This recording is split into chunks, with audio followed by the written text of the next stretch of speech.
the Mets, meet the Mets. Step right up and greet the Mets. Bring your kiddies, bring your wife. Guaranteed to have the time of your life, because the Mets are really socking the ball, knocking those home runs over the wall. East side, west side, everybody's coming down to meet the METS Mets of New York town. Oh, the butcher.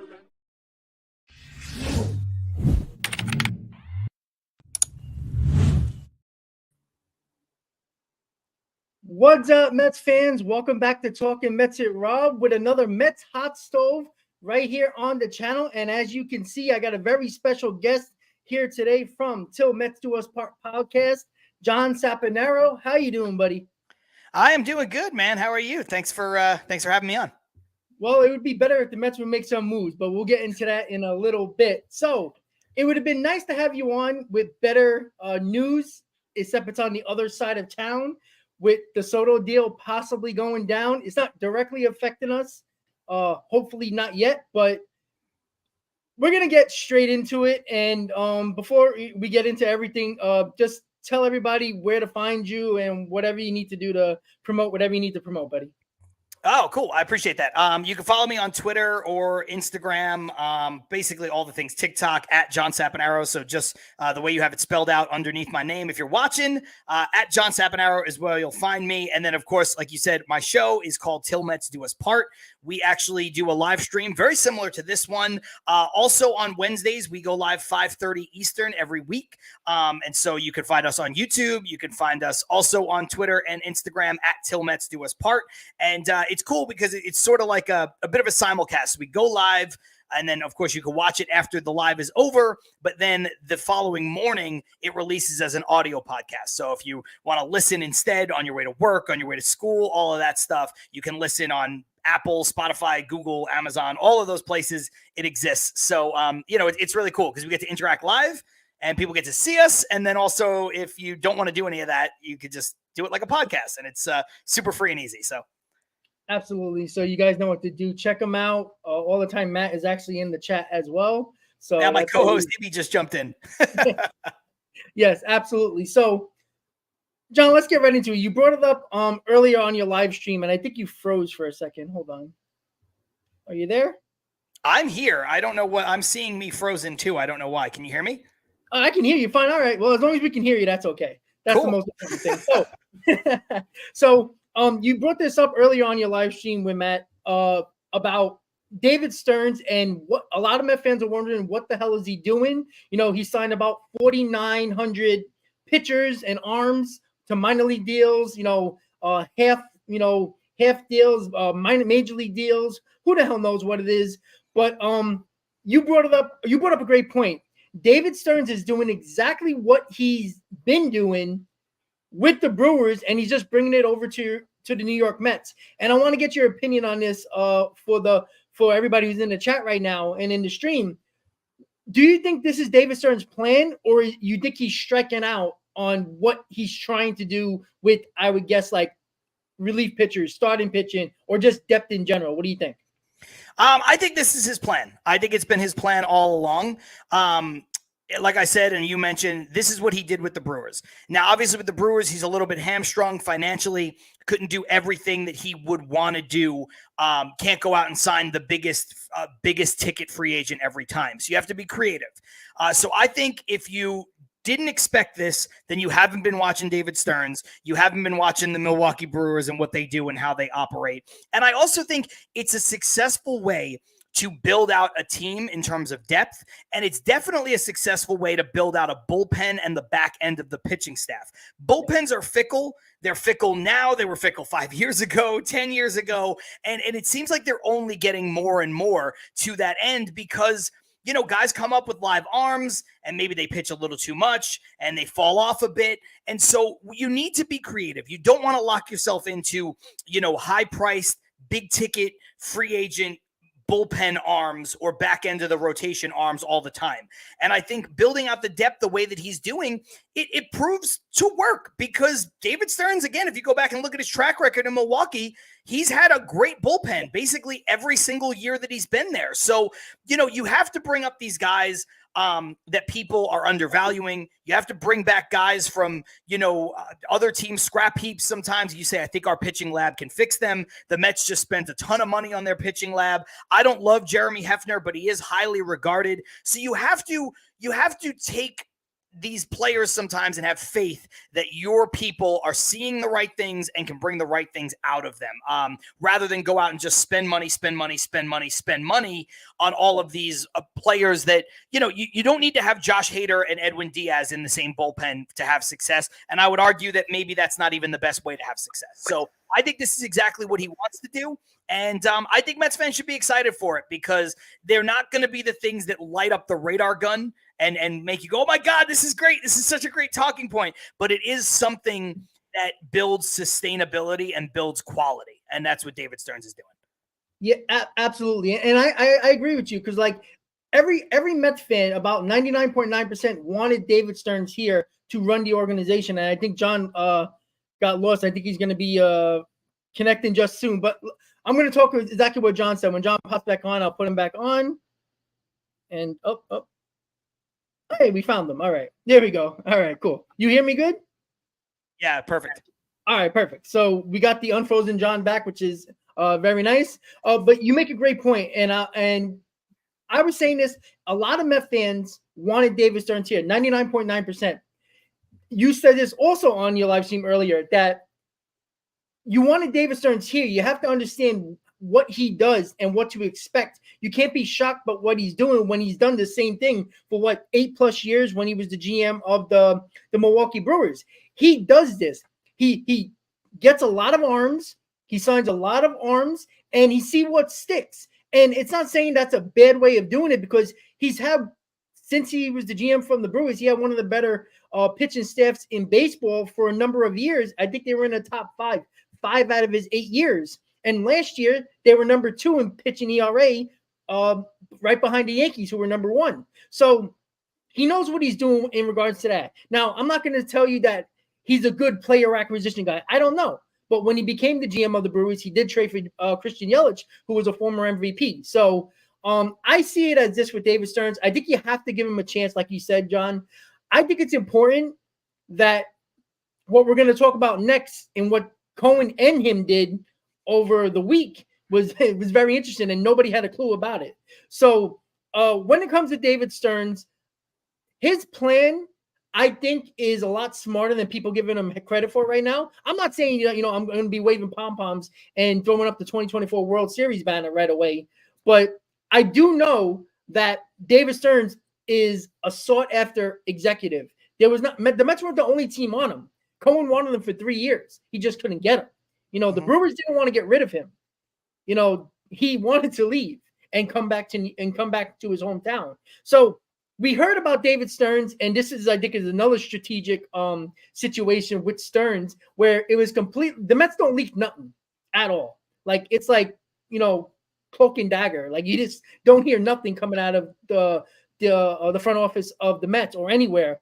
Cohen and Stearns went to Japan, met up with Yamamoto, met his family, met his agent, met all his group and people.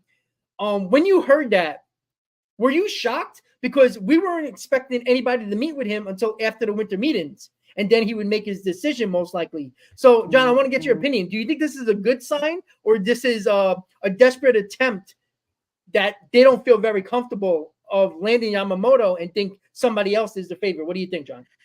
I think it's a great sign. Anytime you have an owner, the likes of Steve Cohen, who has not only the money, but the reputation of being a winner who gets what he wants, you want that kind of effort. Now, you don't need that kind of effort for every single player and every single free agent, but everybody knew that this 25-year-old ace from Japan who was going to be available was going to have a ton of suitors. And anything you can do to set yourself apart from the rest of the suitors is important. And if you're Steve Cohen and you can call up and you could say, yeah, get the private jet ready. I'm going to fly around the world, and I'm going to meet with this guy in his home. I'm going to meet with his family. I'm going to meet with his agents. I'm going to do it all on his terms and on his time. And I am not going to wait for him to come stateside. I want to have a meeting with him. I also want to show him that I'm serious and the Mets are serious. And it's also a show of, again, respect to meet him in Japan and to do it, in a way that he's comfortable with. And so I love it. It's another way. We talked about this a little bit on our show earlier today. It's another way that Steve Cohen can flex the Steve Cohen muscles. The big one, the one that everybody always wants, is the money spent on players that you're going to acquire. But building up the infrastructure of the player development, building up the infrastructure in scouting and analytics, building a pitching lab, going and paying top dollar for a coveted president of baseball operations, building the area around Citi Field so that there is a place to go, a la what the Patriots built up in Foxborough. All of that stuff is what you can and should do if you're the richest owner in the sport. And so I would include taking your private jet and flying to Japan to meet the guy for dinner. Like, that's what I would want my owner to do if my owner was Steve Cohen. So to me, I think it's spot on what you should do, what you need to do. And it's also selling the Mets. It's also selling the Mets, to Yamamoto, which, let's be honest, and my co-host Ibby brought this up on our show. Right now, we all love the Mets, but right now the Mets maybe don't have as much to sell as some of the other teams do in terms of winning history, in terms of being able to win a World Series. Now, I think the Mets are going to be really competitive in 2024, but what that means, I'm not sure. So, you can't sit there and go, hey, Yamamoto, we get you. We're going to the World Series. You can't sell him on that the way some other teams might be able to. The Houston Astros aren't in play for him, but if the Houston Astros wanted to sign Yamamoto, they could be like, well, look, we're good every year. We make it to at least the ALCS. We got 2 World Series. What are you doing? Come here. The Dodgers can do the same. The Yankees to a lesser extent can do the same. When you're a team like, the Cubs or the Mets right now, you kind of just like, look, this is our vision. This is what we want you for. This is what we think of you. And really you need to sell yourselves a little bit harder. And one of the things I brought up that I think is really, really underrated is that the Mets have Senga on the team. Not only is Senga a countryman of Yamamoto, but we saw the adjustment that Senga needed to make. First couple months, he was a little slower, had to take a little bit of extra time in between starts. The Mets really massaged him into the every 5th day routine, and the returns by the end of the season were great. Well, Yamamoto is going to come here with a ton of expectations behind him because of the contract. Regardless of which city he goes to, he's going to have a $250 million contract, let's say, and that's going to come with expectations. And so the Mets could say, look, as far as our fans are concerned, we just watched a big ticket free agent pitcher come over from Japan. They watched him struggle and grow in the role. We know how to get you from point A to point B because our pitching staff and our development team has been there the whole way. Plus, oh, by the way, we still have Senga here, who is your countryman, who can help ease that transition for you. So I think that's another big selling point, is having Senga on the roster and having just gone through all of this transition from the Japanese league to MLB right in front of them. Whereas other teams can't really say that. Like the Yankees had a lot of success with Masato Tanaka, but that was a long time ago. And, you can't boast that, we have this success right here, right now in front of you. Senga is the blueprint. So just come out here and we'll be able to kind of get you where you need to go and make you a star here. And I think that's going to be really important. That plus money. Money always talks. Free agents 9 times out of 10 go to the place that offers them the most money. Sure. And I don't think Steve Cohen will be outbid. I think the Mets will. I don't know that Yamamoto is going to say yes. Maybe he wants to live on the West Coast or live where I live in Southern California, whatever. But if it comes down to money, Steve Cohen will not be outbid. I could say that almost with certainty. Yeah, and it's funny because like that was what I was going to bring up right at the end when you brought it up. Money. It's going to come down to the money. A Japanese player doesn't want to come to Major League Baseball because they just want to show their talents. They want to get paid. They can't get paid the amount of money in Japan like they can in Major League Baseball. Like Shohei Ohtani is going to get close to $600 million. He's taking the most money. And if it's not the Dodgers, it's probably the most money. So either way, no matter who it's, the Pirates can walk in and say, hey, we're going to give you $600 million because that's what they want. They want the money. And as much as people don't think so, 99% of the time, unless they go back to their original team that they were on before, is usually when they take a little bit less money, like Aaron Judge, like Aaron Nola, guys like that. So that's the way I look at it. And I know the Mets are going to be the highest bidder. Now, the lure of the pinstripes, if Cashman walks in with the ticket stub from his no-hitter from Japan and brings in the number 18 jersey, is that going to be enough? Maybe that's what he's thinking. I don't know. But if it was that cut and dry, I think the Mets would have been out of it by now, to be honest. They're not a historic franchise. We all know that. They're not iconic. They're not known around the world. People walk around with a Met hat in, I don't know, Korea somewhere. People probably have no idea what the hell that hat is. But everybody knows a Yankee hat. So, yeah, that's understandable.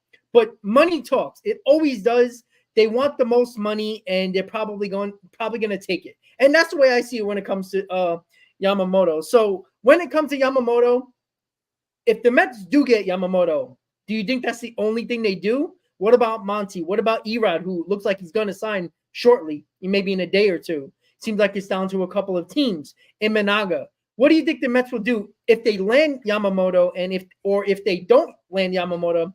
Do you think they panic and start signing Blake Snell or guys like that? So I'll take this in two ways.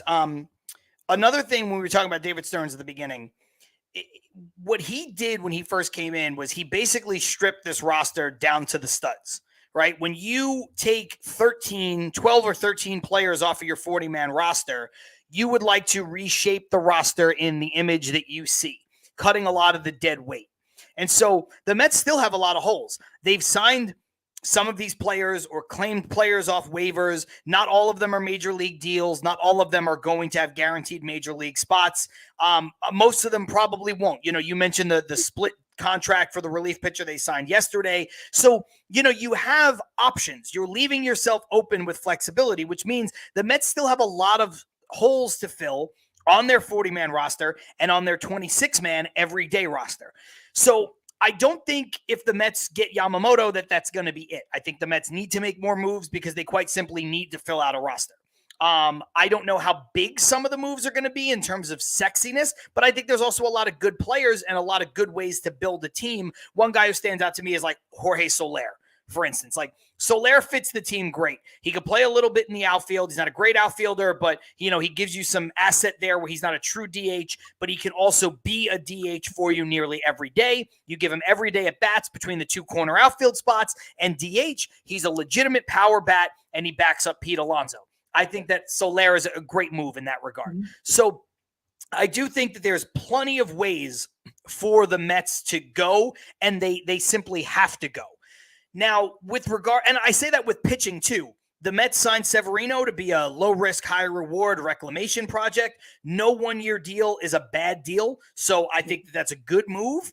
He's got tons of upside. We could talk about him later if you want in a separate conversation. But for me, some of these other guys, I would not pivot to if I missed out on Soler. We actually ended our show. Excuse me, not Soler. I saw Soler in the comments. If I missed out on Yamamoto. We talked about this to end our show.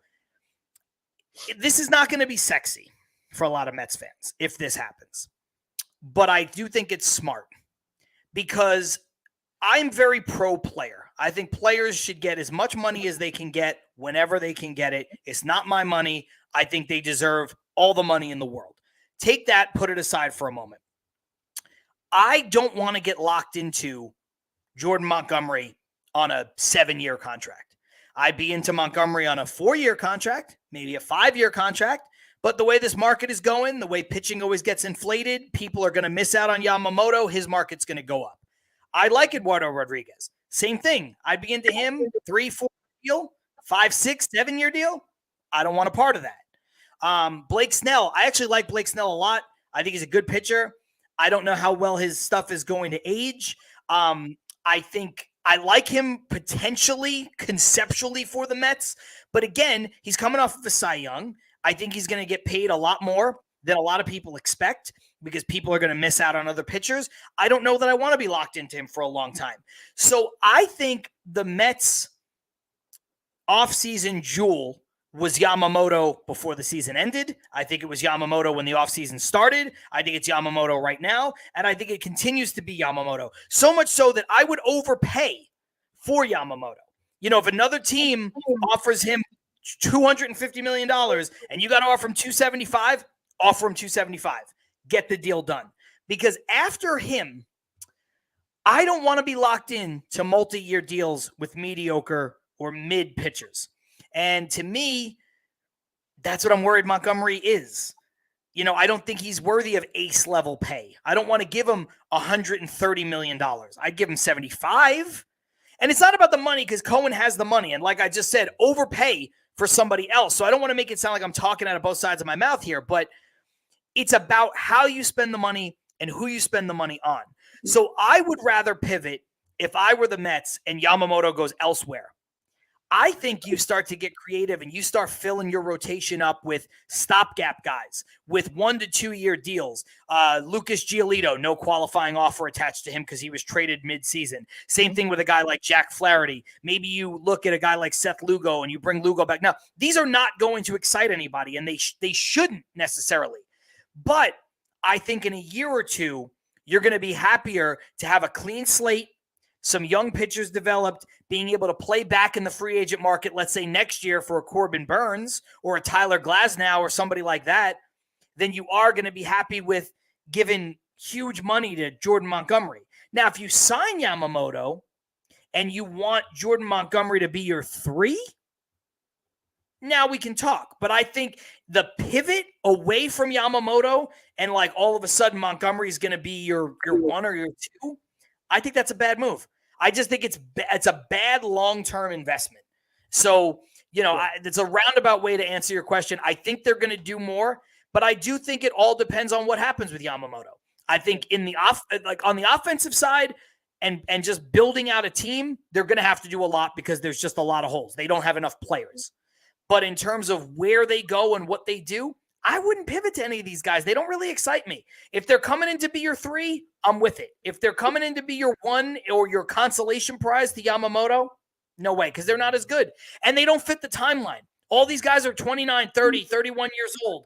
Yamamoto fits because he's not an all-in move. Yamamoto's 25 years old. If the Mets are going to be good in 24, that's great. He'll be good. If the Mets are good in 25, he'll be good. 26, the window is bigger. So for me, none of these other guys fit the mold because none of these other guys are 25 years old and they don't have ace upside. And it's not to put them down. I know Snell just won a Cy Young. I know Montgomery was really good, but they're not the same. They're not aces.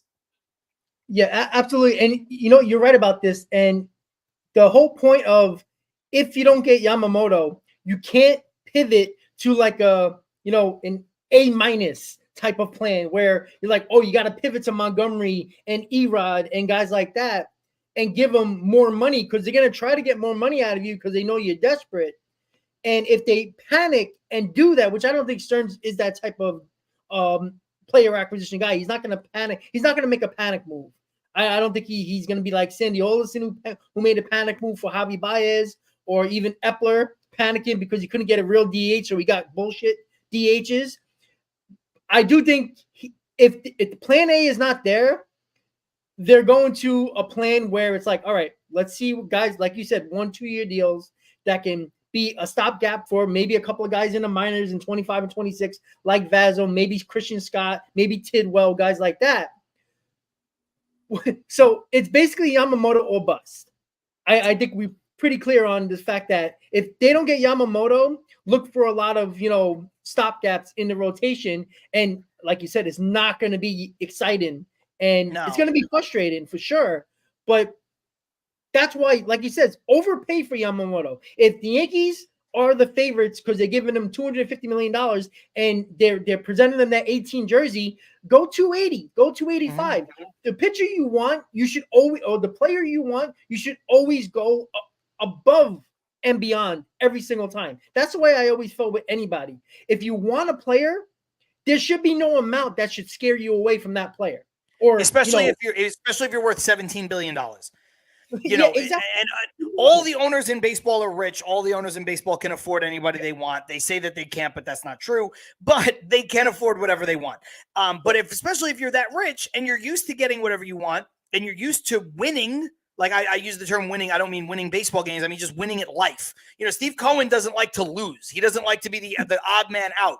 So he'll come up and you shouldn't let $25 million be the difference in getting the guy that you really want. And even though it's a longer term commitment, again, asset allocation, wouldn't you rather and it's clear you don't fly to Japan unless you know you want that guy. So if you pick this guy and you're going to fly to Japan and you've targeted him, wouldn't you rather, and I'm just making up numbers. If the going rate for him is $250 million from the Yankees and the Dodgers, wouldn't you rather spend an extra $25 million to make him come to your team than overpay by $25 million to get Jordan Montgomery? You know what I mean? Like, why would you do that? Go and pay the guy that you want. I always say, I said it on my show with regards to Soto. When you find a guy you want, go get him. People are like, oh, just wait till the offseason and sign him. What if you don't have a chance to sign him? What if they re-sign? What if they, everybody was like, don't get this guy, wait for this guy. What if you never have the chance? You have to go get the player that you want when they're available. And if that's via trade, that sucks because you got to give up more. But it is what it is. Go out and get the player that you want when they're available because they might not come back around. People talked about, Machado's going to opt out. Then he didn't, right? Like he's going to opt out in San Diego. Then he signed an extension. Now, obviously, San Diego's going through all kinds of stuff, and Machado might become available again in a year or two and whatever. But it's just like these guys become available when they are, and you have to go get them. You just have to go and get the player when you can get him. Somebody just said Soto's a different story with the agent. We'll see in the offseason. And that's true. Boris is less inclined to sign a deal. Yeah. But I'm just using him as the example. Also, Soto already turned down $400 million from Washington, so he's not gonna sign no matter where he goes. He's going to free agency. Yeah, and I was talking in the chat earlier before we came live that I give credit to Brian Cashman because he finally pulled the trigger. Brian Cashman, who is a known prospect hugger, who didn't want to trade for Gerrit Cole, went to the Astros. It hurt him in the playoffs. Didn't want to get Verlander, didn't want to get Luis Castillo, and went for a second best option to save a guy like Volpe or not trade Dominguez or Thorpe or anybody or any of their top prospects for pitchers like that could have helped them in season during deadlines or even in the offseason, not getting the 100 shortstops that were available and going with IKF and stuff like that. I give Brian Cashman a ton of credit because he finally pulled the trigger. I always talk about this, and everybody who's followed my channel for a while, I don't like going half in, half-assing it, half in or half out. Either go all in or don't do it at all. Like I always say, if you're going to keep all the prospects, then play them all. If you're not, you're wasting these assets because the majority of them are probably not going to work out, or some of them are not going to work out. And you're going to end up losing out on a Juan Soto. The Mets didn't have enough for Juan Soto. We all obviously saw that with what the Yankees gave up. But the Mets didn't have the right stuff for Soto. Correct. They didn't have the right players. They have a top 5, top 6 farm system. It's just not what the Padres wanted, right? I mean, the Mets could have called up the Padres and says, all right, you got 5 guys from the 5 pitchers from the Yankees. What 5 guys do you want from our farm system? Maybe that would have worked out, but I doubt it because the Padres were all about pitching.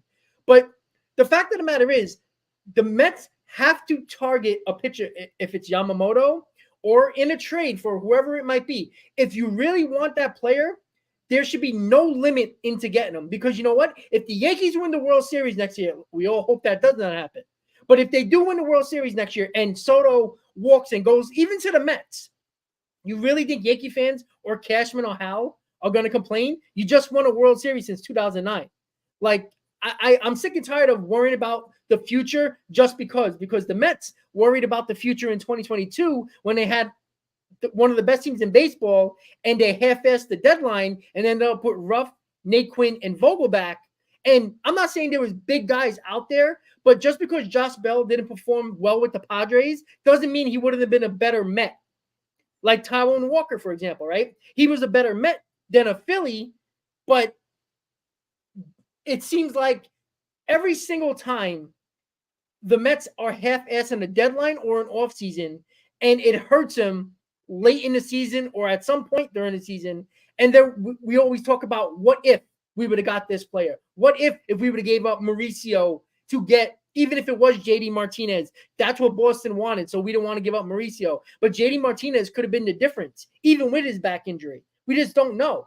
Just because they didn't work out, when he remained with the Red Sox and he was injured, doesn't mean he would have been injured with the Mets. The same thing with Josh Bell or anybody else. Who else was available? It was like, Trey Mancini was another one. Yeah. But again, I'm not saying that they were perfect, but they could have been different in a Mets lineup that was actually potent in 2022. They could have been a lot better in the Mets lineup. And I just felt like too many times, if it was Alderson, Brody, and who knows about Stearns, but they always felt like they were afraid to make that move.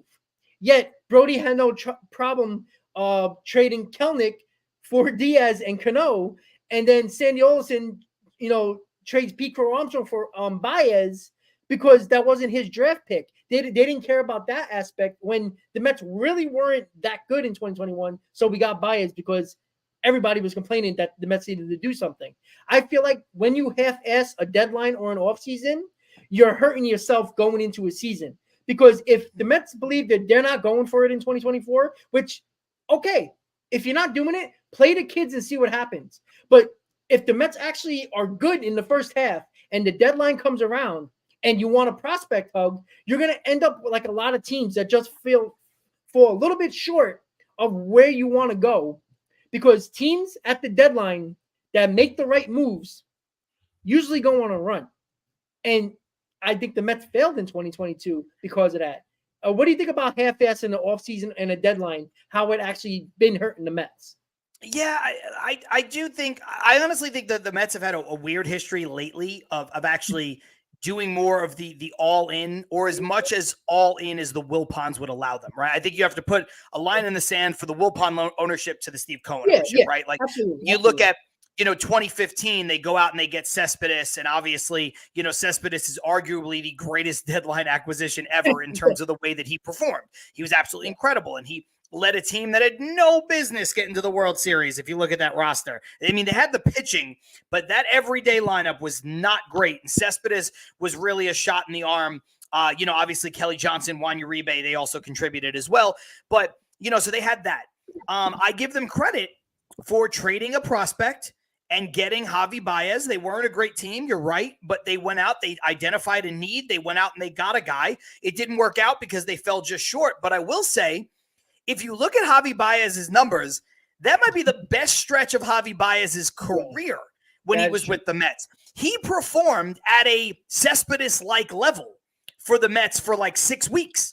The thing is, we don't talk about it because the Mets fell short. The other people in the lineup didn't do their thing. People got hurt, and the Mets didn't make the playoffs. The Mets make the playoffs. We're talking differently about Javi Baez for Pete Crow Armstrong. Even if they don't win the World Series, even if they just, let's say they make the NLCS, right? You're like, man, pretty worth it, right? Also, I think at the time when they acquired Baez, I think people thought it was kind of a foregone conclusion that he would probably stick around, either play second or third, and be with Lindor. And I know he hasn't been good since. So people are going to look in the comments and be like, oh my God, you're crazy. But I think the Mets should have brought Baez back because I thought the deal he got wasn't insane. I thought I've always thought that Baez was the type of player, if you allow him to be who he is and be the third, fourth, or fifth player in a lineup, he's better. I think going to a place like Detroit where he was like the big ticket acquisition, he was the dude, that's not Baez. Baez is not going to be good in that situation. Baez was good behind Rizzo, Bryant.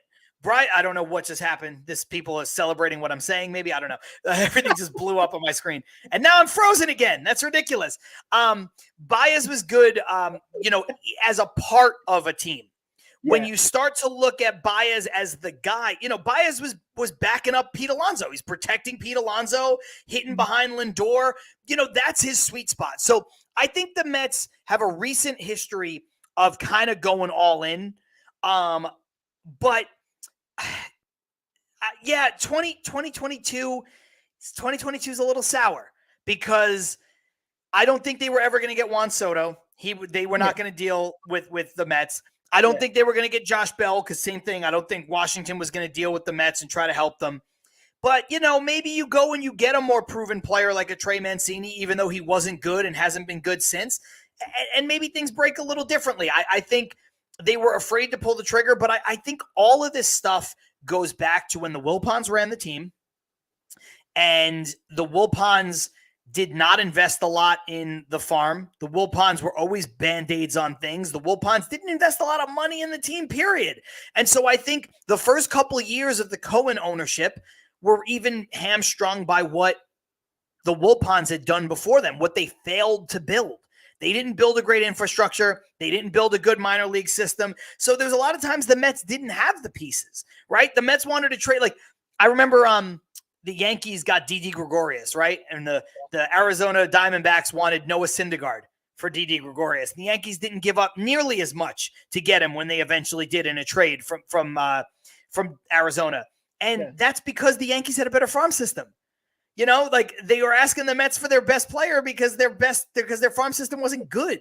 And so, the infrastructure that wasn't built by the Wilpons has carried over to the beginning tenure of Cohen. And credit to Cohen for taking a bunch of money and throwing it at it and see if he could buy us a World Series.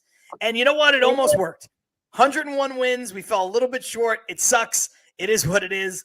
But now you're watching them build the infrastructure.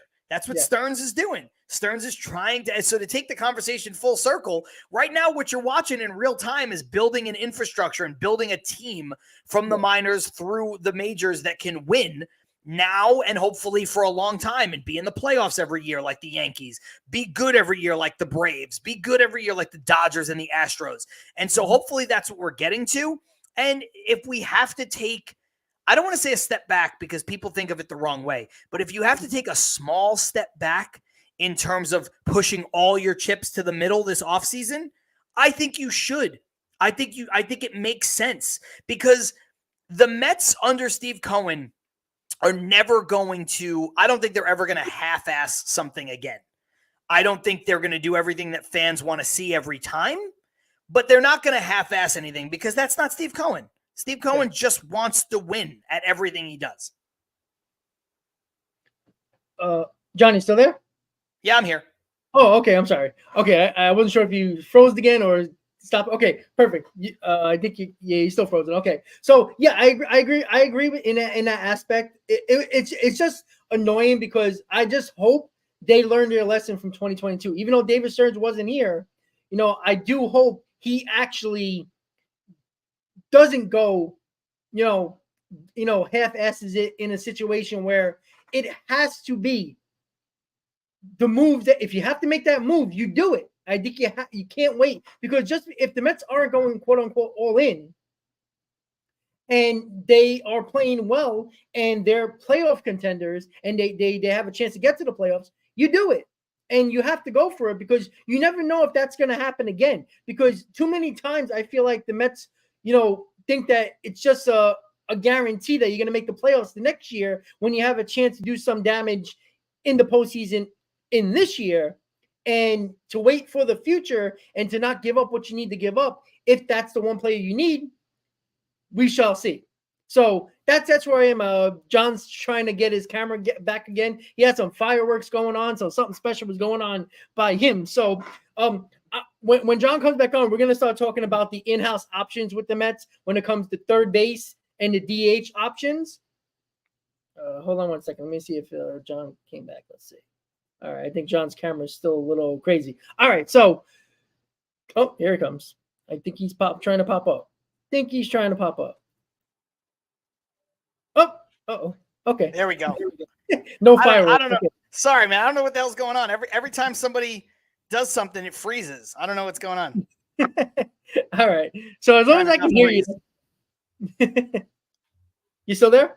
Yeah, I'm here. I'm trying to not freeze. I don't know what's going on.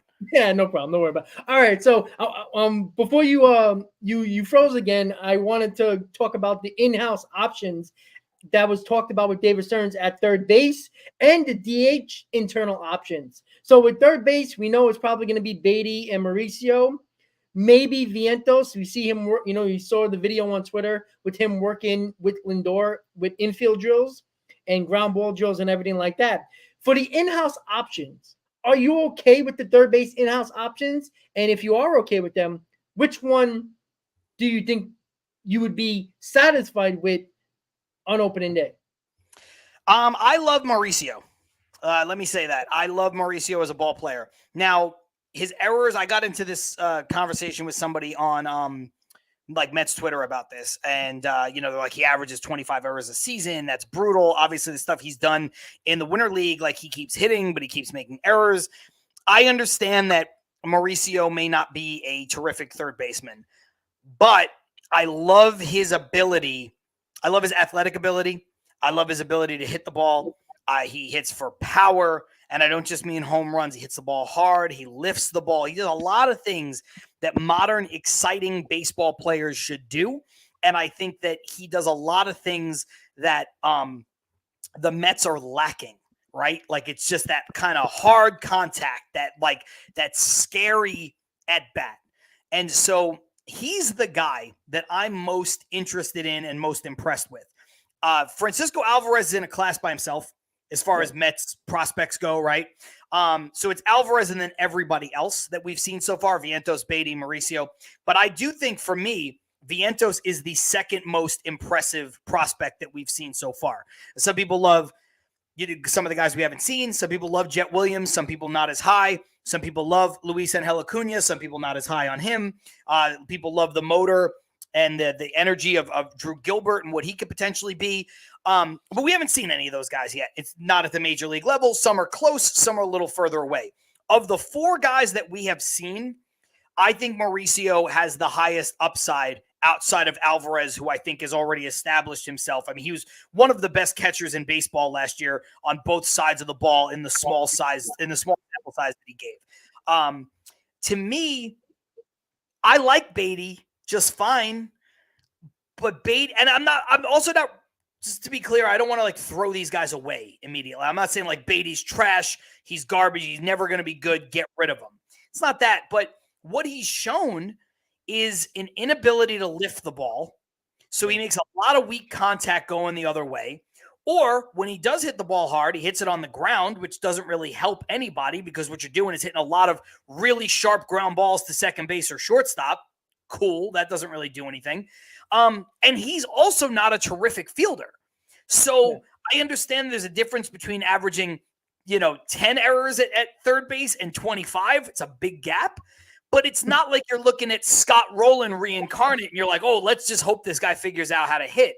What I would do is I would take all three of those guys, Vientos to a lesser degree, because I just don't think he's a third baseman long-term. If we're concerned about ability to play the position, I think he's the worst of the three because I think he's the least athletic of the three. So, but I'm okay with taking all three of those guys and letting them fight it out. And the best player becomes the everyday third baseman. For me, I think if you do that, I think the player that will become the everyday or most of the day third baseman is Mauricio. I could be wrong. If somebody else does it, they take the job, they run with it. I'm fine with that too. But the other thing I would look to do is, and this is where it ties to the DH, I would try to find a player on the open market. And the one that comes to mind is Justin Turner. I would try to find a player like Justin Turner who can give you some at-bats at DH, but also give you some ability. Now, he's not what he was because he's older, but give you some ability to play third base and maybe another spot on the infield, right? I know he played a little bit of first. He played some second last year with the Red Sox. They moved him around. So I think if you get a guy like Turner on a 1-year deal or a 2-year deal, you put yourself in a position where you hope one of the kids just takes the third base role and runs with it. But if they don't, now you have a guy who can't play there every day, but gives you some stability there. And then he also gives you at-bats at DH. You could also rotate the kids into DH. It's not about having a full-time third baseman or a full-time DH especially. It's about having the flexibility. And I think Turner can bring you some of that. Now, people have said to me that his numbers were inflated playing in Fenway. He's not going to be as good here. He's another year older. I understand that. But again, you're not talking about a long-term commitment. You're not talking about breaking the bank. And I think you need somebody. I like Joey Wendell. I think he's not very good, but I think he's good at the role he's going to fill. But I don't think Joey Wendell is good enough to play the role that I'm describing, which is like somebody who is going to get every day at bats, whether it be at third, second, sometimes at first, and at DH. I think you need to kind of rotate people in along the way. And I think that's why to me, Justin Turner makes a ton of sense. I like the addition of Wendell, but to me, Wendell's just Guillorme. He's just Guillorme that has a little bit more power and plays two more positions because he can play left field and right field. So I think if you want versatility, that's terrific, but he's not good enough to fill the role that I'm talking about. The role that I'm talking about, you need somebody who, even if it's past his prime, was an everyday player at one point, and that's why Justin Turner comes to mind. Other than that, the options aren't great. Like Matt Chapman's going to make too much money, and he's not that good. He's a great defender, but he strikes out a million times. I don't love what he does as a player. I think Matt Chapman would have been a good guy for the Mets to trade for when Toronto traded for him. I think it made sense then. I don't think he makes sense now. Sometimes that happens. Sometimes ships just sail and it is what it is. So that's how I would attack it. I'd let all those guys battle it out. I think Vientos can get reps at DH. I think Mauricio can get reps at DH. And I think if you gave the Mets truth serum, I think that's what they'd like to see. I think they'd like to see Beatty become the everyday third baseman. Mauricio, you can move him around a bunch. Second base, third base, DH. And I think Vientos backs up Pete at first base a little bit, gets some DH time. But I don't know. That's really hoping that a lot of guys are really good. And just prospects don't turn out that way. I think if one of those two guys is an everyday player, that's excellent. The chances of all three of those guys being an everyday player plus Alvarez being what he is are very unlikely. Yeah, and and that's why I say there's a pretty good chance that maybe, say like the Mets' top 10 prospects, 2 that are not pitchers, 2, maybe 3 might be average to good players. 1 you might have close to being an all-star. That's why I have no problem trading prospects if you get the right player. And when it comes to Mauricio, if Beatty and Mauricio are going to be fighting it out at third base in spring and Mauricio just kills it in spring training, wins the job, Beatty can't sit on the bench. He shows that he can't. He's got to play every day, but he also hasn't shown nothing, like you said, in the major league level. He can be good. Who knows? What do you do with Beatty at this point? Because his value's down trade value-wise, unless a team really likes him. He played a little bit of left field in the minors, but what do you do with him? Like, you're going to send him back down to the minors and show that he can rake in the minors so he's a quadruple A player. That's the concern that I have right now with if one of them win the job, one of them is going to be on the bench because where are you going to play him? So specifically Beatty. Yeah, no, Beatty's tough because I don't think Beatty or Mauricio can play left field. I just think if they could, the Mets would be leaning towards that, and they seem to be leaning away from it. So I don't think either one of them are really outfielders. So I don't think that that's an option. I think eventually you have to trade Beatty if that's the case. Now, you said his value's down, right? So that sucks. You could send him down to AAA and have him do his thing there and hope somebody else sees him and goes, oh my God, this guy's great. Let's grab him, blah, blah, blah, blah, blah. We can fix him. We have a need. He doesn't become like a headliner in a package, but you trade him and you get something back, trade him for a relief pitcher. You trade him as part of a deal for something bigger. He becomes that, which is a bummer, but it is what it is. For me, I think too many people are making too much out of 2 players guaranteed to have roster spots on the Mets 26-man roster next year. And one of them is Brett Beatty, and the other one is Jeff McNeil. Yeah. Now, I like McNeil. I think McNeil's a good player. I froze again. Every time these bubbles come up, I freeze. It is what it is. I like McNeil, but I know they just gave him the extension, but the extension almost makes him more tradable because he becomes a known commodity in terms of value. And he also has a very team-friendly extension. You're talking teams like Seattle who have liked McNeil for a long time, teams like the Rays, they can all pay the money that, McNeil is owed. So it's not like I'm trying to kick McNeil out the door. I'm not trying to kick Beatty out the door, but I think both of those guys could be traded. And I think it's possible that both or either one or both are at some point this offseason or at some point this season. McNeil does give you a lot of versatility around the diamond, but this is 2 out of the last 3 years now where he's had a down offensive season. And I know he won the batting title in between, but the kind of hitter Jeff McNeil is, if he's not hitting at least 310, and I know people don't like batting average anymore, but for him, it matters. If he doesn't hit 310, he's basically a useless offensive player because he doesn't drive the ball enough. So he doesn't hit enough home runs or extra base hits. He doesn't drive in runs at a clip that you would like. And he almost makes too much contact because he doesn't walk enough. So you have a lot of weak contact, a lot of easy outs, a lot of lazy fly balls, lazy ground balls. And yeah, if he's hitting 310, 315, well, then that's great because he's doing a lot of things right with the fact that he has a high batting average. But if his batting average is lower, his on base is way low because he's not getting on base enough other ways. He doesn't drive in enough runs because he's not getting enough hits, because McNeil needs to hit to be a productive offensive player. He needs to get base hits. So if he's hitting 250 or 270 even, it's not good enough because he doesn't do enough other things well. Yep. And that's the tricky part. And, it turns into like, it's just home run happy. No, it's not home run happy. But, if Jeff McNeil hit 20 to 25 home runs and hit 270, now we're talking. If he hits 10 and he bats 260 and drives in, 47 runs, like what is that? Nobody wants that. That's not productive. That's a 9-hitter. Yeah, it's funny you say that. You're preaching to the choir here about Jeff McNeil. I've said this forever on my channel for a while, and John should be coming back in a second when he does. I'm here. I'm gonna try to drop out and drop back in again so I can unfreeze. A second, don't worry.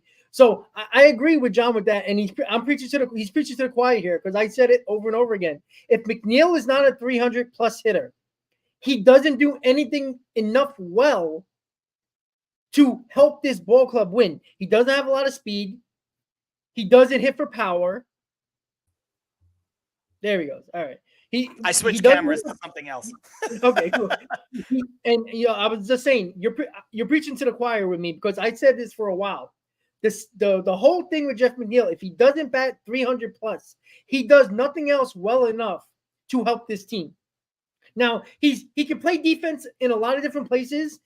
I mean, but he's not, excellent at defense. So he's basically useless. And if he doesn't bat, like you say, if he bats 250, he's not helping this lineup at all. Because where are you going to put him in the lineup? He provides no power, mostly. And then when he does provide the power, his average gets hurt even more.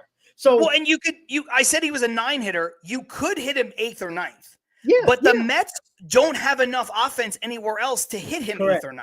Correct. You see Mock, and there's look, the Mets have a ton of players they still have to try to acquire, right? Or figure out what they're going to do. But like you see mock lineups, the mock lineup on MLB Network the other night when Carlos Mendoza was interviewing, they had McNeil hitting 3rd. Yeah, that doesn't McNeil better hit 340 if he's hitting 3rd. Yeah. Now, if he hits 340, hit him 3rd. No problem. He'll knock in runs and he'll get on base. Like that means he'll knock in Nimmo and Lindor a ton, and he'll get on base for Alonso. So hit him 3rd. If he's hitting 250, he has to hit 9th or 8th. And then what happens? Then who hits 3rd? Now all of a sudden you have to rely on Starling Marte off of double groin surgery, being Starling Marte from 5 years ago, which I don't think is going to happen. Now he has to hit 2nd. Now Lindor has to hit 3rd, which I don't think he's best suited for. And now you're running out the same offense that you had last year. I like DJ Stewart. I like what he did. I like that they're bringing him back and giving him an opportunity to be a bench player. He's not going to have the kind of run that he did. He's not going to be a guy that protects Alonso in the lineup. Like, that's not going to happen. So McNeil, this team's not good enough on offense to have McNeil play a part in the middle of the lineup. If you're telling me Alvarez is going to do what Alvarez did last year over the course of a whole season, well then, okay, Alvarez can hit 5th or 6th. Yep. And you told me they're going to go out and get Teoscar Hernandez or Jorge Soler, and he's going to hit 5th or 6th. Okay, now you can start to talk about Jeff McNeil hitting 9th or 8th in your lineup. But until some of those things happen, he's going to be counted on too much, and he's not good enough. He's just not. And that's the thing. Like, if you can get, say, a quality bullpen arm for Jeff McNeil, I'm talking about like, a seventh, a bridge guy to Diaz for Jeff McNeil. I do that trade because I would do it tomorrow. That bridge guy to Diaz is so much more important than what Jeff McNeil is, because if he doesn't hit for average, we're in trouble. We're in trouble with him because he's just in the lineup filling a spot for no reason and not helping us at all. And that bullpen guy, we saw it last year. We cannot get to David Robertson last year at all, no matter what it was, no matter who it was. If it was Ottavino and every other idiot that was in that bullpen last year that could not bridge to the 8th to the 9th to get to Robertson. And we lost a lot of games before the 9th inning, and we didn't even give Robertson enough chances to win ball games. How many times did he come in with tie games? We lose a lead. He comes in just to hold a 2-run deficit or keep a tie game. Like, too many. We need that bridge to Diaz. Ottavino was that in 2022 with Diaz. And, Raley was pretty good, but even he, in the first couple of months, was injured and wasn't great until later on when it really didn't matter. But I'll tell you right now, if somebody, give me a name. I don't know. Find me a guy that's an 7th, 8th inning guy.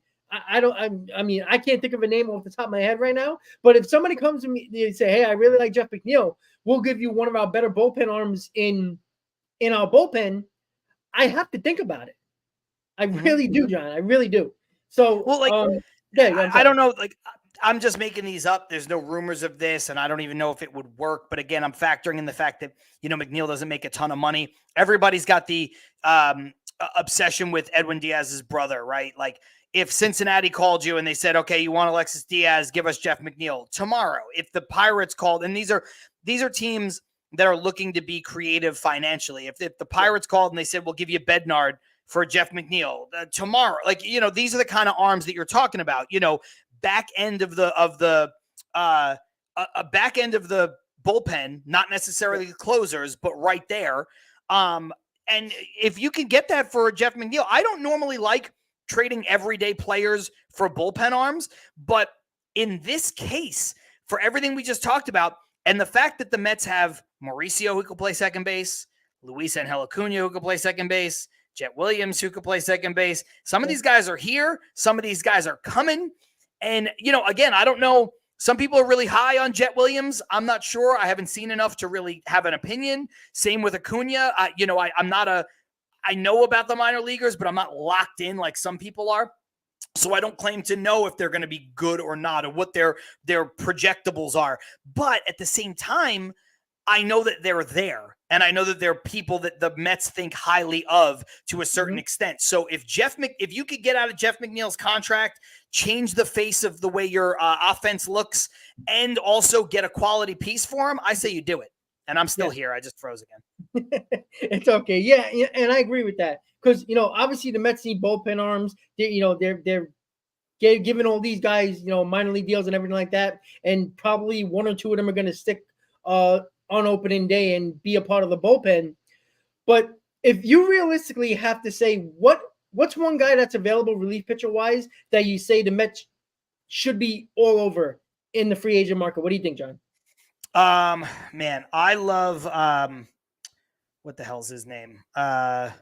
I'm drawing a blank on him. I love him, but I forgot his name, probably because of all the nonsense going on with my computer. The dude who was with the Cardinals traded him to the Blue Jays.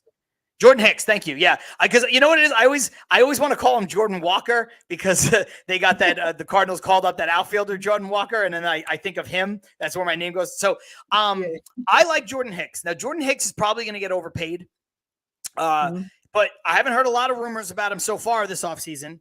And I know he was never quite the player that they talked about when he was coming up. Oh my God, he's got all this stuff. He's going to strike everybody out. He's going to pitch to a 1 ERA. He hasn't been that good, that level. But his stuff still plays. And I think, you mentioned Ottavino. We could talk about Drew Smith. The one thing when I look at this Mets bullpen historically, outside of Edwin Diaz in the last 5 years, nobody has any stuff. There's the Bryce Montez Diokas of the world. I think he's got all the stuff in the world. Well, he got hurt. That sucks. And I know sometimes the high stuff guys get hurt. That's what happens. You throw 102 miles an hour, you might hurt your elbow. You throw a wicked slider at 94 miles an hour, you might hurt your elbow. I get that the guys with stuff sometimes get hurt. But you look at the bridge to the closer. You got Ottavino throwing sliders and they hang. You got, you got guys like I don't want to dump on David Robertson because I think he's really good and he's been good for a long time, but his stuff's not what it was when he was younger. And I think sometimes you need to have guys in the back end of your bullpen that can just come in and strike somebody out and just throw the ball by somebody with wicked, wicked stuff. And I think that's what Jordan Hicks represents for me, is a guy with electric stuff that can come in before Edwin Diaz. And if you've got two runners on, you're like, okay, yeah, he can be a little wild, but man, he could just sit back there and he can strike you out and we don't have to worry about it. Inning over. Now Diaz pitches a clean sheet in the ninth and we're good to go. The other thing that I like about Jordan Hicks is that he was traded midseason, so there's no qualifying offer. If you can go get a player like him who's got experience as a closer, but all of his experience is in the back end of the bullpen, and he throws over 100 miles an hour and there's no qualifying offer, I would at least be kicking the tires.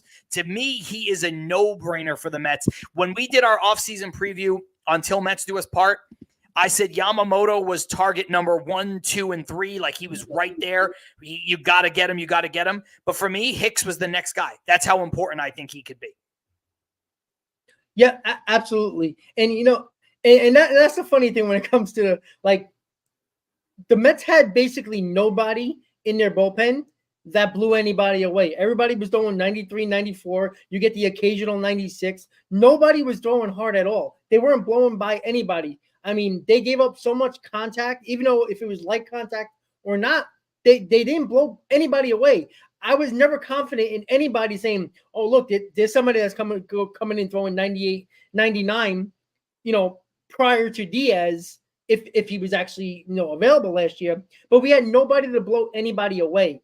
And like you said, those type of, like Deoka, like you said, he was the hardest thrower the Mets had until he got hurt. And I think the Mets need more of that. And that's why I think David Stearns is doing. If you look at the guys he's picking up minor league deals or any pitcher that they might have seen as a bullpen piece that could make the team, all of those guys throw 97 plus, 96, 97, 98 plus. So that's what he's looking at. And if you looked at the Brewers bullpen, that's all they have is hard throwers. Lefties or righties. They have complete hard throwers, and it works. The Yankees, the same thing. We keep on going back to the Yankees because they have the best bullpens almost every year. Every one of those guys throw 97, 96, 98. Some throw over 100, and it works. Missing bats are more important in today's game because everybody strikes out. You give these batters opportunities to put the bat on the ball, bad things can happen. And when the Mets defense were horrible last year, you saw what happens when they put the ball in play. So I do love Stearns' emphasis on run prevention and getting some defensive guys in here. I think that matters. But yeah, you're absolutely right. I always joke around that every year the Tampa Bay Rays have like 4 or 5 guys in their bullpen that no one's ever heard of. They're like creative players from MLB The Show, and they just every guy 98, 99, 100. Every guy's got a wipeout slider or what. They're all 2-pitch pitchers that are not like they're basically all failed starters from Tampa's minor leagues, but they are so good at identifying pitchers that they're like, these guys are never going to be starters. So what we're going to do is we're going to transition them to the bullpen in the minors. We're going to focus on the 2 things they do well, which is throw hard and have a great secondary pitch. And we're going to let them pitch 1 inning at a time. And they're going to come in, they're going to wipe everybody out. They do it every year. And so that's the kind of thing that you need. Like you said, miss bats. I'm not one of these people who's going to sit there and say, oh, I fell in love with the radar gun. You got to throw 100 miles an hour to get everybody out. You don't. That's been proven over the history of baseball. There are guys who don't do that now. But Blake Snell just won the Cy Young, and he doesn't throw anywhere. He's a soft-tossing lefty for all intents and purposes. He throws what you would consider now, he throws soft in the mid-90s, basically. So you don't need to do that. You need to miss bats. You need to, know how to pitch, and you can miss bats in different ways. But when you have a guy who comes in the game, especially if you got like a I don't know, let's just like a Carlos Carrasco, a Joey Lucchesi or something. All of a sudden you bring in a guy who throws 100 miles an hour. It's like they're throwing 200 miles an hour compared to what the people just saw. But if you go from, Joey Lucchesi to, I don't know, pick one of the people the Mets had coming out of the bullpen last year. You go to these guys, Dennis Reyes. What is he? He's throwing the same stuff. And it's not good. It's not good stuff. And that's it. You just got to have the Mets need better stuff. Guys with better stuff. I 100% agree with that because, like, the funny thing is that I see it as the fact that what Stearns did right now and picking up all these pitchers to whatever minor league deals is that all of them have excellent secondary pitches. Even though they throw hard, some of them might throw flat fastballs. They can kind of be a little wild, but their second or the secondary or tertiary pitches are pretty good. Like the breaks on these sliders that a couple of these guys have are outstanding. If you check out the videos that a lot of people post on Twitter, and that's what Stearns is looking for. Guys that have wipeout sliders, that have fastballs in the upper, the late 90s, like 97, 98. And most of the times in Major League Baseball, those miss bats. You just hope that they can find control. And if they find control, they end up being pretty good bullpen arms. You just talked about the Rays. Failed starters, everyone throws 97, 98, 99, and they have a wipeout slider or they have a nasty curveball. And that's what I think Stearns is trying to do here. And I'm not saying he's not going to pick up a name, a person, a reliever that we know, that look, I know him, because we have half the guy, almost every guy, we have no idea who they are. But that doesn't mean they're going to be good. So, John, the final question I'm going to ask you before we let you go is this. The Mets' successful offseason will be if they do what? Oh, okay. I'm going to keep it simple, knowing that, like we talked about before, they have to do a lot. Like they have no choice but to do a lot because, again, they started a couple weeks ago with 12 open spots on the 40-man. Now they're at, I think 10. And again, they still have some flexibility there with what they can do. So they're going to be adding. Now, I like Soler. I said that. I like Justin Turner in a role that I said before. But to me, a lot of these guys it's not necessarily the player. It's the kind of player. Mets need another guy who can protect Pete, that can hit home runs. If you like Teoscar Hernandez, cool. If you like JD Martinez, cool. I like Jorge Soler. You know what I'm saying? They need that kind of a player. I think they need that kind of player that I was saying before, that Justin Turner role, back up on the infield, get some reps at DH, veteran presence. I think Turner fits that role. If you tell me you like Gio Urshela for that role, sure, that's fine. That I think he's another guy who kind of checks that box. Mm-hmm. So it's not necessarily about the player. It's about the type of player. And I think they're going to do a good job of getting them, whether it's via trade, via free agency, somebody we expect, somebody we don't expect, whatever. So I say all that to say, I think it's Yoshi Yamamoto. I think as long as they get Yamamoto, it's successful. Now, do I think they can still be successful without getting Yamamoto if he decides he wants to live in California instead? I do, but I think that definition of success and that timeline of success all has to be shifted. He is the perfect free agent for this team at the perfect time. He's 25 years old. He's pitched in big games. He's won really big. He has unbelievable stuff. And the Mets need a young, high upside, ace type of pitcher. Senga's great. He's 30. Quintana's a really good middle to back end starter. That's what he is. Who else do they have? Joey Lucchesi? I think Joey Lucchesi could be the 6th, 7th starter on this team. No higher than that. Yeah. Tyler McGill?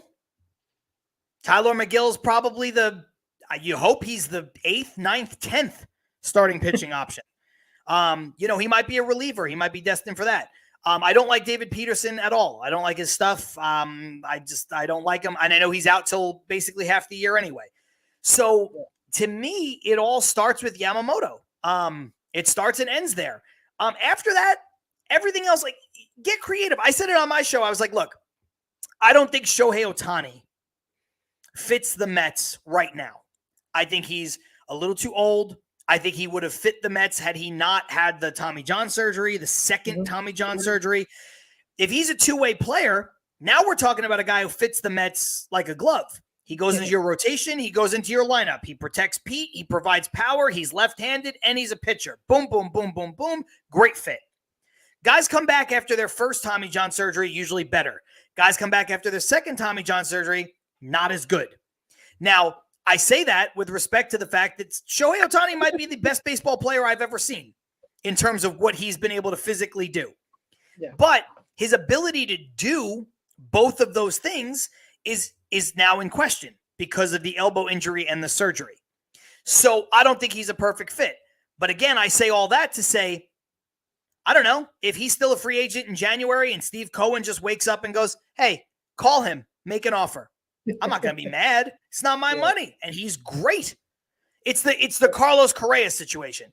If he's still out there, if he's still around, and even if he's not, even if Cohen wakes up tomorrow and was like, look, I want Yamamoto and Ohtani, make it happen. I don't care. Spend whatever money you got to spend. Sure, do it. But I don't think any of those things are the linchpin to it. You know, I think the Mets are building the right way. I think it's methodical.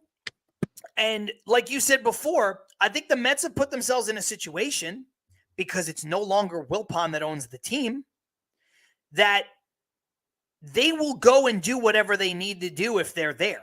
So even if the Mets, let's say they don't get Yamamoto and that other scenario I brought up plays out. Let's say the Mets don't get Yamamoto and they get Giolito and Seth Lugo and they're on one-year deals and they sign Jack Flaherty on a one-year deal.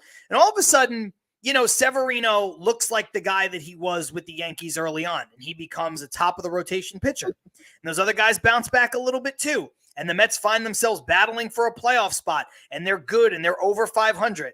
Steve Cohen's going to go get somebody. David Stearns is going to go get somebody. They're going to go make the trades that they need if they're in it, because that's what those guys do. So do I think that stuff is possible? Yeah. Do I think it's likely? No. I think if they build out their rotation that way, I don't think that that's the kind of team we're looking at, but I think it could happen. And so, you know, that's why I think so much hinges on what Yamamoto decides to do and whether or not he winds up with the Mets, because he's not a finishing piece. He's not a push all your chips to the middle of the table piece because of his age. You know, because I guarantee you, honestly, man, like if Yamamoto was 30, the Mets probably wouldn't even be talking to him. He's 25, and that's the difference. And you can never assume health in sports. You can never assume health in baseball. You can certainly never assume health with starting pitchers. But you have to build with that in mind. And at 25 years old, he's the perfect fit. So, you know, I would be annoyed if he wound up going somewhere else. But I do stand by what I said earlier in the show. If he goes somewhere else, it's going to suck, but it's going to be because he just wanted to go to somewhere else, because I don't think Steve Cohen will allow himself to get outbid. You don't fly to Japan on a private jet and meet with his family and have dinner with him and then go, 25 million more? No, thanks. $25 million is pocket change to Steve Cohen. And the guest that we had on our show, I hate to steal the analogy, but I'm going to. I'll give him credit. Is Keith Blacknick over at the QBC. But he made a great analogy. He said, look, let's talk about it in terms of, you know, us. We're not billionaires, right? You, me, nobody in the comments more than likely is a billionaire. But we all know what it's like to go to a baseball game and buy tickets. And if you could spend $100 to get in the ballpark, but $125 gets you first row seats behind home plate, probably going to spend the next $25 and just deal with it. And Steve Cohen, that's, I think, what we're looking at. If you're this interested in Yamamoto, you're interested at 175, at 2, at 225, at 250, at 275, at 300. You're interested in Yamamoto and you've got the money, so why not spend it? So to me, as long as they get him everything else they do, I think it would be a success. Everything else that they do, and they've got plenty of work, is secondary. Yamamoto. I tend to agree with you. I think if the Mets land Yamamoto, I think everything else is just icing on the cake at this point. They don't get it. They get a DH, Teoscar Hernandez, Jorge Soler, a couple of bullpen pieces. I would go into that saying, all right, let's go. Maybe the Mets will get Giolito if they do sign Yamamoto as well, just to fill up that rotation. I like Giolito, by the way. I've been saying Giolito. People tell me I'm crazy. Oh, he gives up too many home runs. Yeah, I understand that. But again, if you get Yamamoto, you still need another pitcher. Yeah. And I think Giolito gives you innings. And again, Giolito, no qualifying offer. And I'm not a prospect hugger. I would trade every prospect in the organization not named Alvarez to go get Juan Soto if they would let us. Because that's how good, like you go and you get things. But you do have to build sustainability, and not giving up draft picks and not spending extra money when you don't need to is important. So, that's the way I look at it. I think Giolito makes a ton of sense, honestly. I don't think he's a great pitcher, but I think he's got talent. And you need innings. You need innings and you need pitchers. Right now, I'd rather have Lucas Giolito in the starting rotation than Joey Lucchesi, than Tyler McGill, than Jose Butto. You're absolutely right. Well, somebody just said in the comments, Giolito made 33 starts and had 200 plus innings. Yeah. Where was that last year? Carlos Carrasco pitching 2 innings, Max Scherzer pitching 3 innings, Justin Verlander. Where was that? You know how much better the Mets would have been if not even good, not even living up to the backs of their baseball cards. The Mets would have made the playoffs last year if Scherzer, Verlander, and Carrasco just pitched adequately. Yeah. And they all had such precipitous drop-offs that it was like, no. That was the biggest problem. And people don't realize that how the Mets weren't so far off. If they were to pitch average at best, those guys, even though they were, Scherzer and Verlander were getting, every penny that was known to man for as a, former future Hall of Famers, but like average pitchers still win ball games. And all you have to do is get into the playoffs and get hot at the right time. And I think that was the biggest reason. Average pitching throughout the season, we probably wouldn't have had the month of June that we had that knocked us out of the playoffs, John. Look, you think about a rotation. And again, I'm not talking about blow up potential here where Severino has a 6.65 ERA like he did last year. But I'm also not talking about the Severino that had a 2.3 ERA in his second or third year with the Yankees. Let's just say he's adequate. Severino is, pitching to like a 4 ERA or between 3.50 and 4, right? Yeah. Now you bring in Giolito, and so you sign Yamamoto. So you have Yamamoto, Senga, Quintana, Giolito, and Severino. If those guys aren't blowing up and having Carlos Carrasco starts like last year every week, every time out, that staff is good enough to win games. Yeah. You don't have to build, and I tweeted this out yesterday. Some people, I don't know how old you are, if you remember Generation K, but if you don't remember Generation K, you're a younger Mets fan, that's fine. What about the 5 aces we had? Harvey, DeGrom, Syndergaard, Wheeler, and Matz. They pitched one time through the rotation, healthy. Once. Yeah.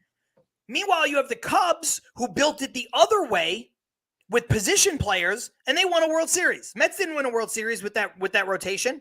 Everybody thought they were going to. You build it differently now. You don't necessarily have to have a great rotation. You have to have one great pitcher, maybe. Yeah, I agree. That's it. Maybe. You have to have a guy who could go up against somebody else's ace. Yep, that's it. You need that one guy that's your ace, and then everybody else can be 3.5 ERA and higher, around the 4.5, and you should be okay because you're still going to win a lot of ball games because most of the time during the season you're facing 4th to 5th starters that are just like your 4th to 5th starters that are 4.5, 5 ERA guys because you're not going to find a 4th and 5th starter that has a 3 ERA. It's very rare, if at all. Yeah. So exactly, you can win ball games that way. And I think if the Mets land Yamamoto, I'm going to say this right now, and I'll probably get killed in July if the Mets are like 30 games under 500 and they're just not playing well. If the Mets get Yamamoto and Senga, could be one of the best 1-2s in baseball. Like, I agree. That's not far-fetched at all. Now, it might take some time. There might be an adjustment period, but I think by the end of the season, you could be looking at a great 1-2 because I think they'll ease him in. They're going to ease in Yamamoto. They have to. And that's why they're probably going to go to a 6-man rotation, by the way. Which they should, which is also why I know we have to go. It's also why Eric Fetty made sense. And everybody was like, oh my God, this is so stupid. This is ridiculous. But he made sense in the Trevor Williams swingman role, pitch a little out of the bullpen, maybe be a 6 starter. People are so quick to say, oh, he sucked in Washington. He did suck in Washington. But then he went to the KBO and he won the equivalent of their MVP and Cy Young. And you can't overlook that. Now, I know it doesn't translate as a 1-for-1, but it does matter. Maybe he figured something out. Maybe he learned how to pitch better. He wouldn't be the first person to ever come back to stateside after going to Korea or Japan or pitching in the winter leagues and figuring something out. And for $10 million, it made sense. Now, am I heartbroken that they lost him? No, I don't really care. But would I have been pissed off like some Met fans if they signed him? No. That's not a big splash. That's just a good move. But he probably got either the promise of being in the rotation in Chicago plus the extra $5 million or both. And again, if the Mets were like, look, man, we like you as a swing guy. You might be the 6th guy in our rotation who gets spot starts. You might pitch out of the bullpen. We think 2 years, $10 million is enough. Fine. But 2 years, $15 million, we don't really need to do that for Eric Fetty. So neither way, it's nothing to get upset about either way. And you said Merrill Kelly. Merrill Kelly is exactly the guy I was thinking of. Forgot his name. But Merrill Kelly was on a team that went to the World Series last year. He rebuilt it. He had 15 wins, something like that. So, there are these guys that you value that work for you. Everybody talked about how important Trevor Williams was for the Mets. Oh, unsung hero, Trevor Williams. Trevor Williams is not that good, but he really was good for the Mets that year. You got to find him. You got to identify these guys. And I think if you build out the team the right way, and if you open up as many holes as Stearns did, he's going to be able to build it his way. And I trust him because I think he's good. So that's absolutely. So that is John Saponaro. Till Mets do us part, of course, until Mets do us part. I want to thank you, John, from just to come on. I know you've been busy. You've been tired, traveling and all that stuff. So damn tired. I really do appreciate it. So I think you said you have softball soon, right? I do. I have a softball game tonight. I don't live on the East Coast, so it's not as late as it is for you guys. Yeah, you caught me when he said it. When he texted me that, I was like, whoa. I'm like, damn, you're playing 10:30 at night? Like, you better find some lights, man. No, I live on the West Coast. Also, I forgot you forget sometimes that it's winter and you can't play softball at 10 o'clock at night in New York. No, I live in Southern California, so it's mostly warm and it's not as late. So yeah. Lucky you. I don't like you anymore. So John, I appreciate it, man. Hopefully we do this again very soon. Hopefully it's the next time we speak and you're on, we have Yamamoto and plus. Let's just hope. I hope so. And next time I will we'll do a multiple stream. I can stream it on my channel too. I didn't even think of that today because I just finished my show and I was like, I got to jump on this other one. No, thank you. Thank you for having me, man. I could talk Mets all day, so I appreciate it. Anytime you want, let me know. Absolutely. So, John, I appreciate it, man. Everybody, thank you for tuning into another Mets Hot Stove Winter Meetings edition. Thank you for watching. As always, Met fans, let's go Mets. I'll see you next time, John. Have a great night. Later.